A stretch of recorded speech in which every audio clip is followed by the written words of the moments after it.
I'm sitting here with Ben, Hank, and Henry, and they got a unique story I want to share with you. They are super successful inside of our Overnight Freedom program, but something unique about these guys is that they did it as a team. So what was your biggest day ever?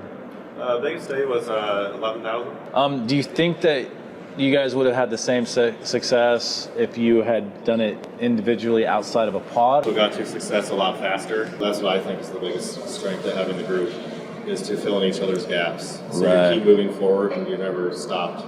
We kind of lift each other up. We share everything we found, see what works and what doesn't. And also, part B to that would probably be like testing, the power of testing. More than 3 people has helped us a lot. I just really want people out there, if you're watching this, I want you to consider what these gentlemen said, that they're better off now as a group than they would have been individually.